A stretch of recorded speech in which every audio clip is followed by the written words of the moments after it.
Many people are done with this winter. The snow, the sleet, the deep freezes, but not Mark Hardie. As the 63-year-old hikes up to the falls for the first climb of March, yet another round of wintry precipitation is falling around him. The cascading water at the falls has been replaced with a thick vertical curtain of ice, the kind that an experienced climber like Hardie views almost like a playground. But it's something you can do for a long time, no matter how old you get, because climbing is anaerobic.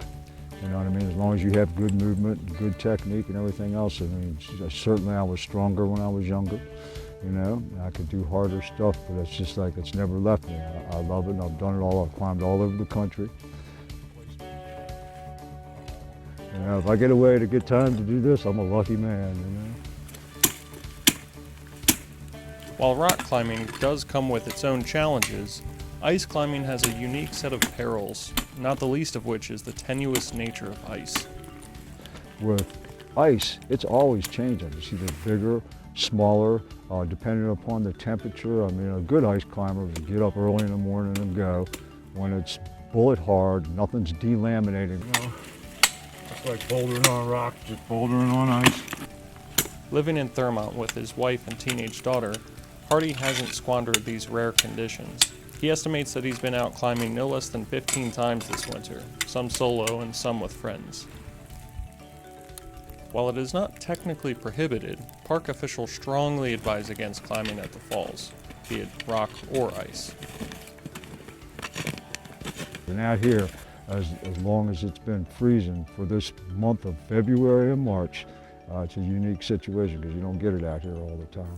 You have to travel to go find ice. Because it doesn't consistently stay cold here this long with the wet weather. It's a combination of those two things. And now it's here. Hopefully get another week out of it, you know. The beauty of it is that I live in Thurmont, so I certainly don't have to go very far to ice climbing. To me, that's pretty much a luxury. As rare as this plentiful ice is, there are specific qualities climbers are looking for. It's got like a nice blue, thick texture to it.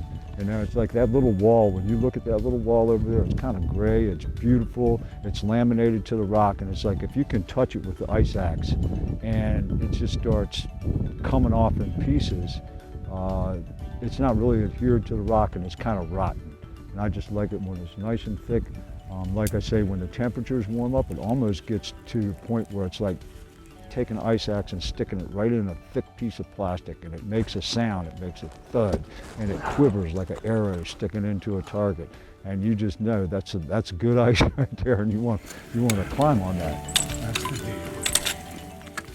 Today was solo top rope, and anytime you're anchored in from the top and you're coming up, you can afford the luxury of making mistakes. Other times you'll hear cracking and brittle sounds, and usually those come from hitting a nice rounded piece that's sitting on the edge, and you take an ice axe and you stick it right in the middle of it. There's probably a place that you shouldn't have done it, and it'll shatter, and you'll hear the ice crack.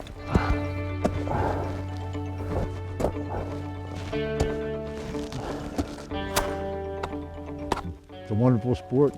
Just make sure if you go out and do it, you go with somebody that knows how to do it. Don't go trying it by yourself.